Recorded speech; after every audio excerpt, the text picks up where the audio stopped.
Hi everyone, myself Manu KP, working as lecturer in Government Polytechnic Kushalnagar. So in this session, I will be teaching the armature winding and lap winding. It's the session number fifth one, first unit of DC generator. So let us go to the before going to the armature winding, let us just have a brush about the DC generator. Hmm. The DC generator it consists of mainly two parts. We can classify into mainly two. One is the stator, another one is the rotor. As the name indicates, stator, the all the parts which comes under stator are stationary, and the rotor, as the name indicates, it have rotating part.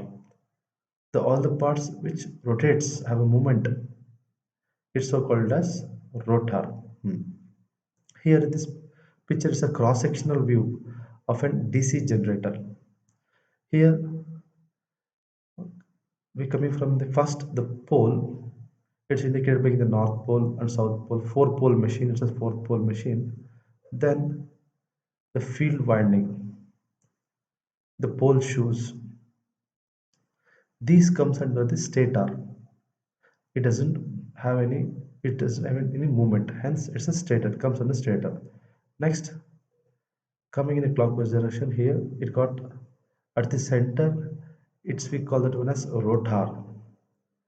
You can say that that's an armature. It's a core, armature core. In this armature core, it consists of armature slots. In this armature slots, armature winding will be placed. We can see now this. We can see the grooves. The grooves represent the armature slots, wherein armature winding is been placed. Is been placed. Next, in coming to the center, we can see the commutator. It's the commutator. The commutator also comes under rotor. It will be also rotating along with the armature. So the function of commutator is to convert alternating into alternating into direct current. Alternating into direct current. So the next one is the brush. The function of brush is to collect current which is generated in the armature. The function of that one is, and the yoke which comes on the stator, its function is to protect. The function is to protect the entire machine from the outside atmosphere. It gives protection. Hmm. Next, the main thing, the armature winding. The systematic arrangement of armature conductor in various slots of armature. So, while performing armature winding, no, we cannot go randomly and connect the conductors in the armature slots. It has to be connected systematically. Then only we can able to get the desired voltage which we are looking for and the which for which the machine is been built. So here in this picture we can see that it's a when we take out the armature from the DC generator, no, this is the part.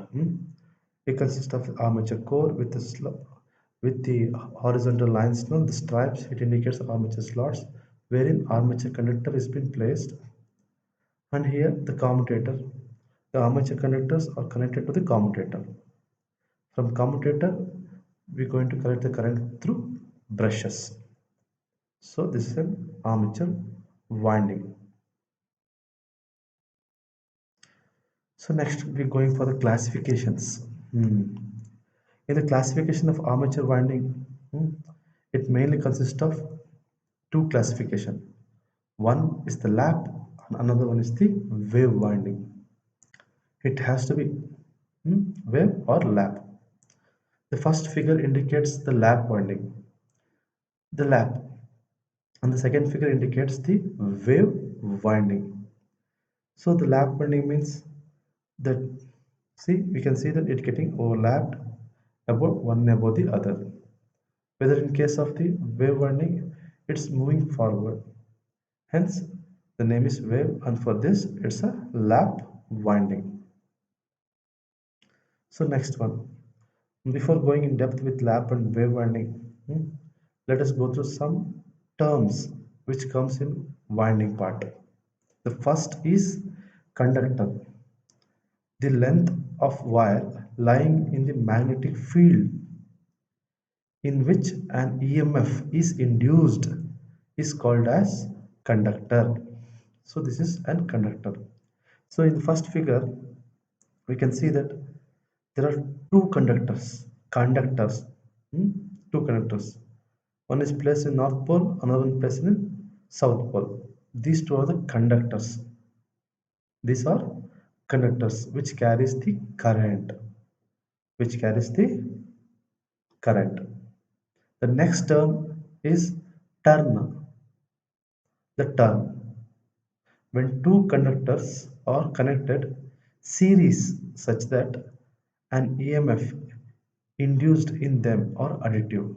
So if you place the conductor as it is, the current never going to be induced in them because it requires some closed path. Hence what we're going to do is we're going to connect these two conductors. See, the two conductors is been connected, so it becomes a single turn or one coil. So one turn means two conductor. So that's what has been given in the first diagram. Then referring to the second diagram, it's been shown that four turn coil.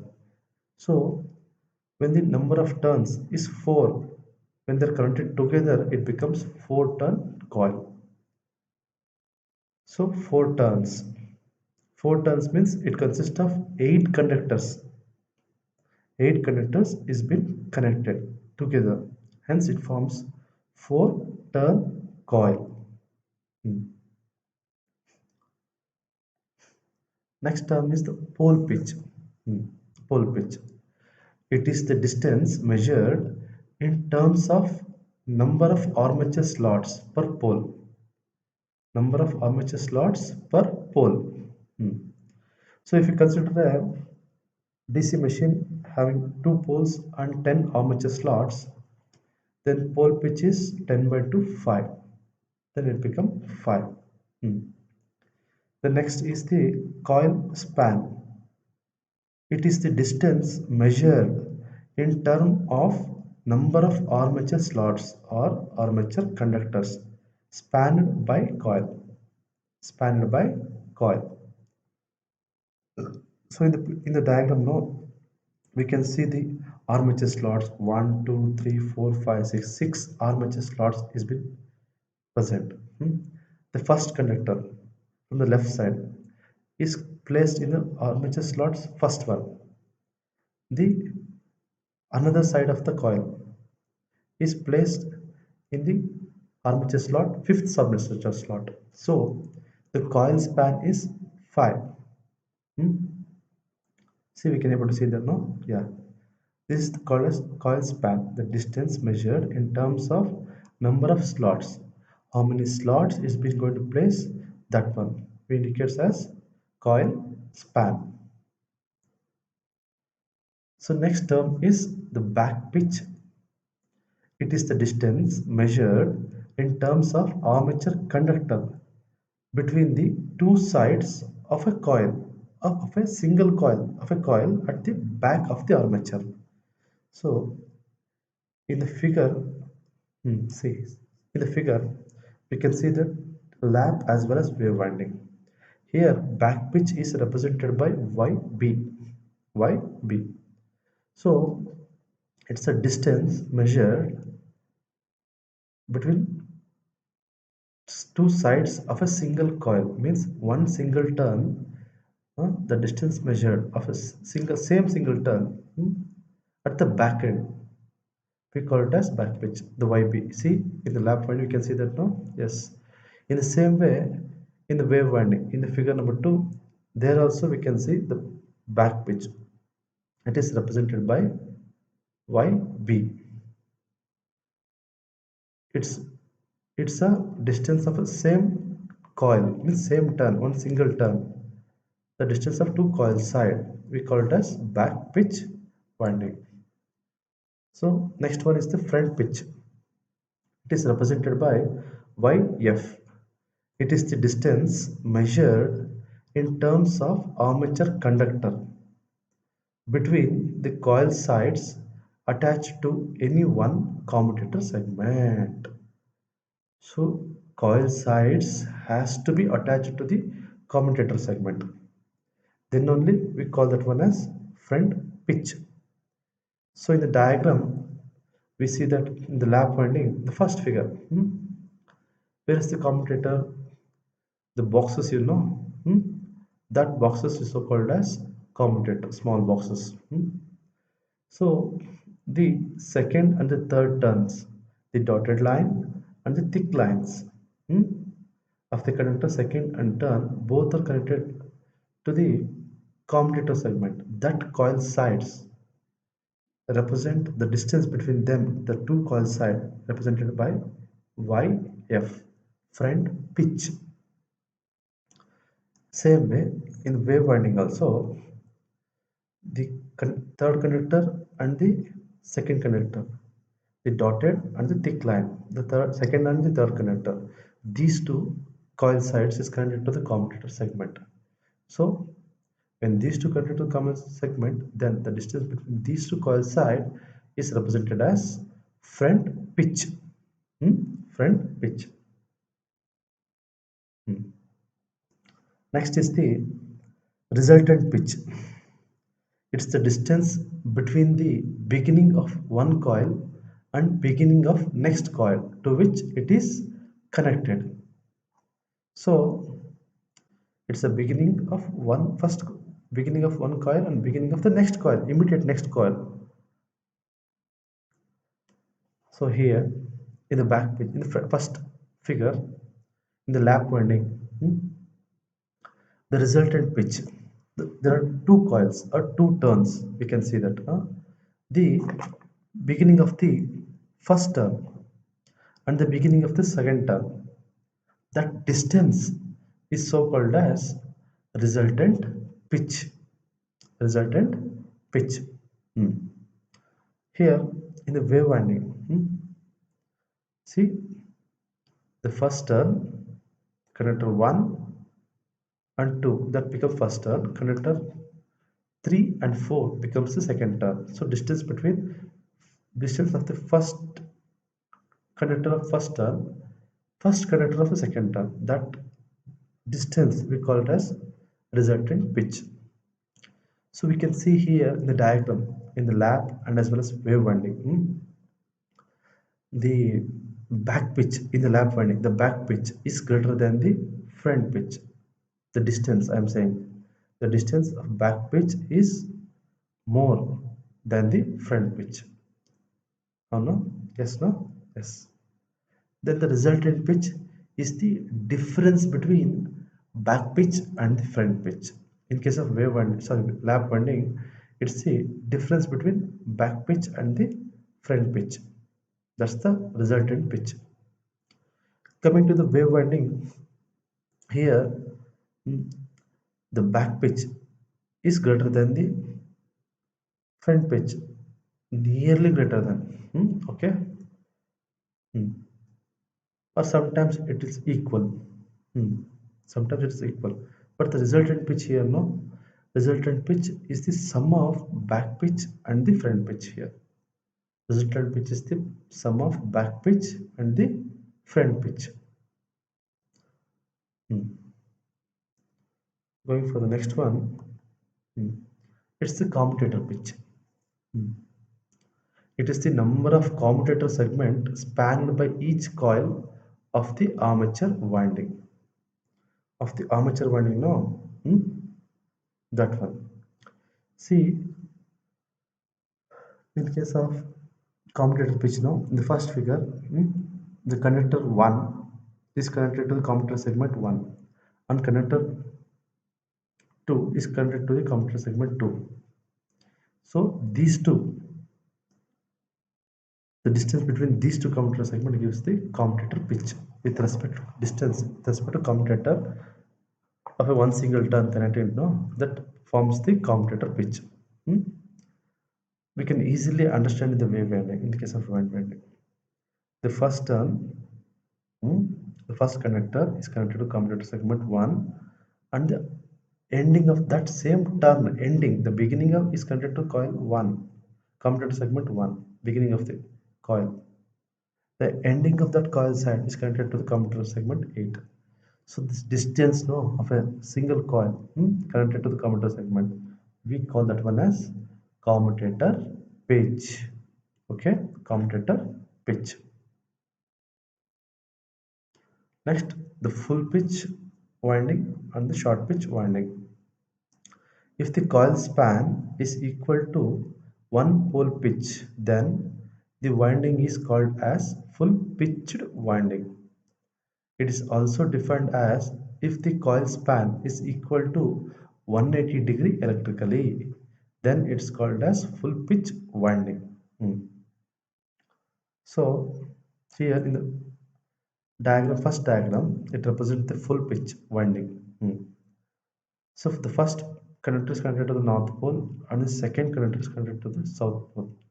The distance between them is exactly equal to pole pitch. The coil pitch and the pole pitch are same.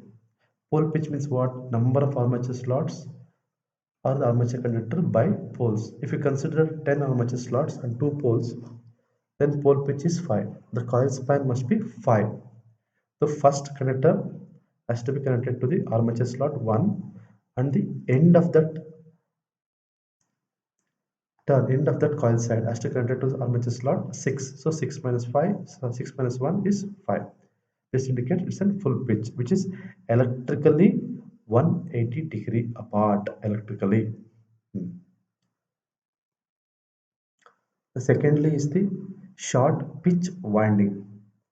If the coil span is less than one pole pitch, or if the coil span is less than 180 degree electrically, then the winding is called as short pitch winding or fractional pitch or chorded pitch chorded winding. So here in the diagram, see the coil pitch is less than the pole pitch. The second diagram, the coil pitch is less than the pole pitch by one slot or two slot. Then we call that one as short pitch winding, and which is less than 180 degree electrically. Then that coil which we call the one as hmm, short pitch winding. Okay. So here we coming to the main classification of armature winding. Now the first one is the lap winding. As you see in the diagram, the conductors are in the fashion of overlapping. Hence, the name is so called as lap winding. They are getting overlapped. Hence, the so name is called as lap winding. See, we can see here.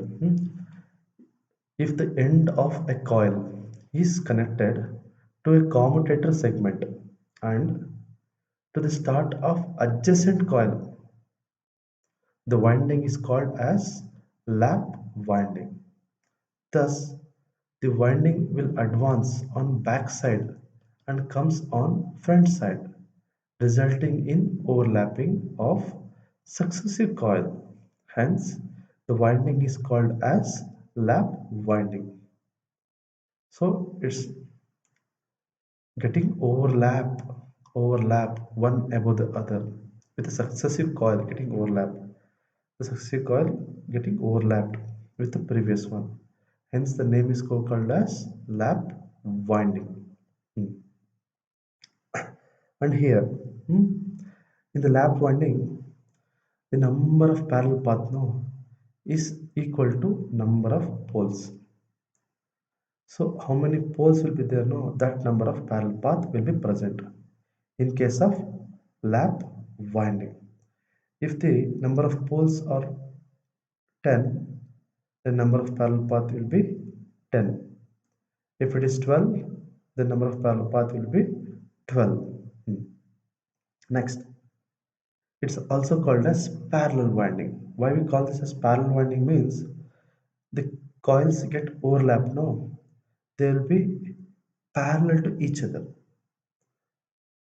The successive coils will be parallel to each other. Hence, the name is so called as parallel winding. Next, the application. Hmm. It's normally used for generator capacity more than 500 ampere. For the generators more than 500 ampere voltage use, as well as it is used for high current and low voltage rating machines. For high current and low voltage machines also no. Hmm? We go for lap winding. One best example we can come across in our day-to-day life now. You see DC welding machine, or we call it DC welding generator they call. It consists of low voltage and high current. The voltage no, it varies from 12 volts to 30 volts.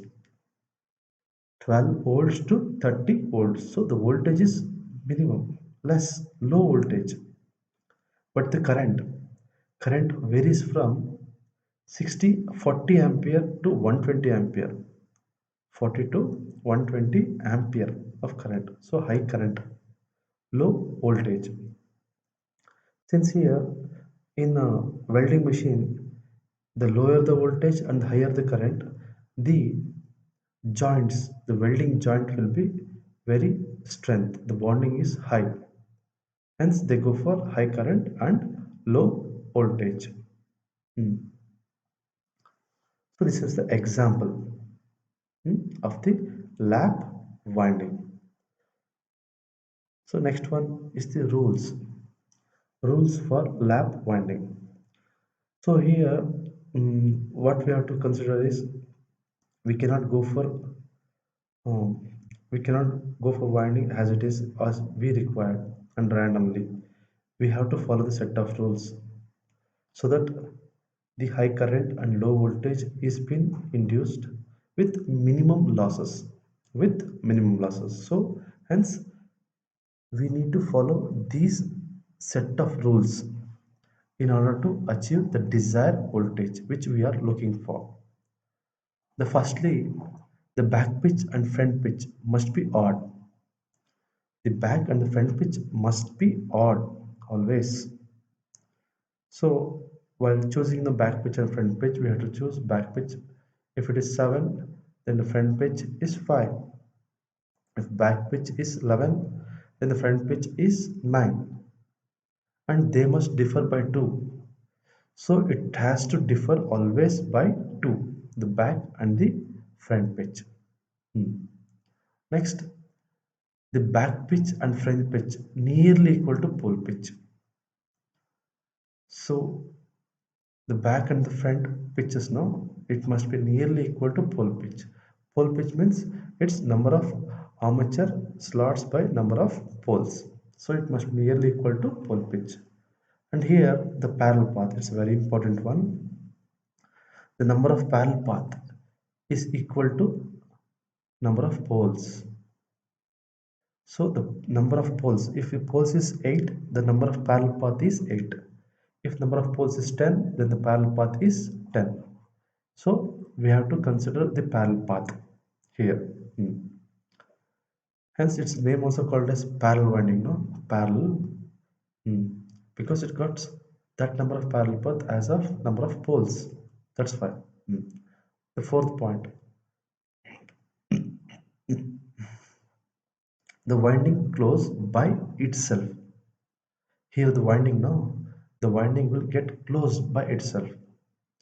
Since it's moving in overlapping with one another, the winding will close by itself. The next, the average pitch YA is equal to back pitch plus front pitch by 2 and should be equal to pole pitch. That is YA is equal to Z by P.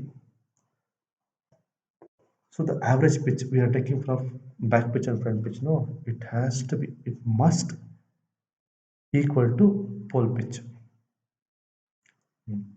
The resultant pitch YR is always even. Since result in the lap winding, the resultant pitch is the difference of back and the front pitch. Hence, it's always results in even number. Hmm? Results in even number. The next, hmm, the commutator pitch YC is equal to plus or minus M, where M is the multiplicity of the winding. M is the multiplicity of the winding, where M is equal to 1 for simplex and 2 for duplex, plus for progressive and minus for retrogressive. These are the type progressive and retrogressive. Hmm. The progressive means if we wound a coil in direction where the current flows, hmm, it moving in that direction, the same direction. If you wound the coil, then it's so called as progressive winding.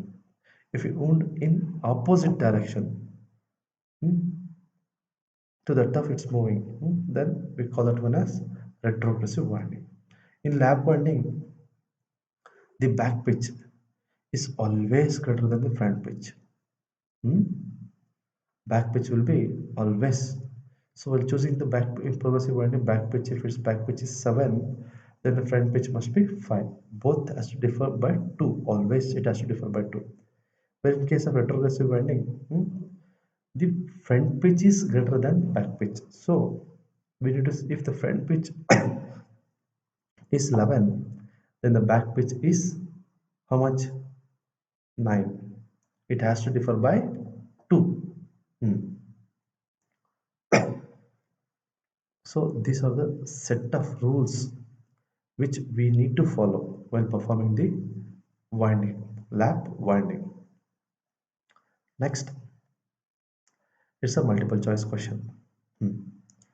In the multiple choice question, the first question is armature winding is mounted on dash stator, rotor, can be mounted anywhere on stator or rotor.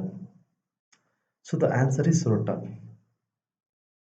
because the armature, the commutator, the shaft, all these three things will be rotating. Hence, the armature winding is always mounted on the rotor part. So it will mounted on rotor part. Shall we go for the next one? Where is field winding mounted in DC machine? Field winding. So stator, rotor, absent, anywhere on stator or rotor. So the field winding comes in the part of stator, which is standstill. It doesn't have any movement. The field winding, the pole, pole shoes, this does not got any movement. Hence, the field winding is always placed on the stator part. On the stator part. Hmm. What are the materials used for brushes in DC machine? Iron, carbon, aluminum, steel. The answer is carbon. Since the brush is stationary, it comes from stationary. The purpose of the brush is to collect the current. In the case of DC generator, it has to collect the current from the commutator segment and give to the external load.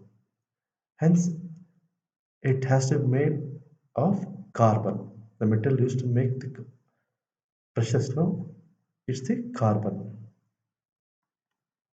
Next one, in lap winding, number of parallel path is equal to dash stator, rotor, absent. Number of poles. Yes, the answer is number of poles. As I repeated so many times, the number of parallel path in case of lap winding is always equal to number of poles. If we consider of 10 poles, 10 parallel path. A is equal to P.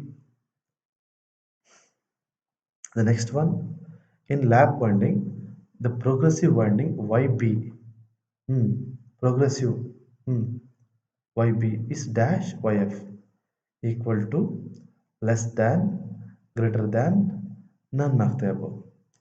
It is always greater than. The YB must be always greater than YF. Back pitch is greater than front pitch in case of progressive winding. Hmm. In lap winding, the EMF induced is dash than wave winding.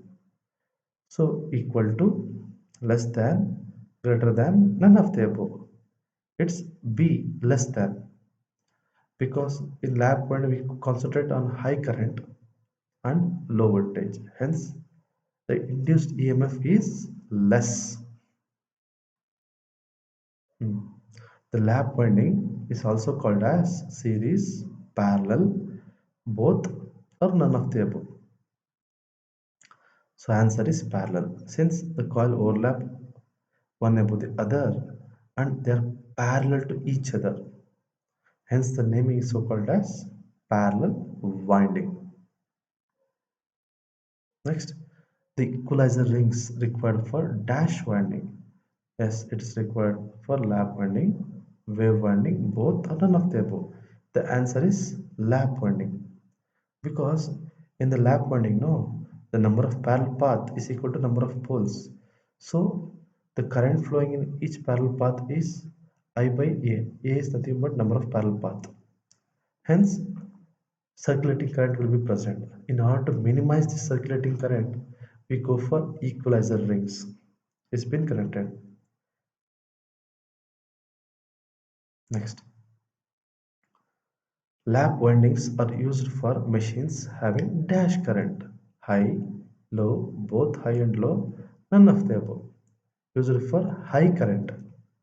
You go for high current.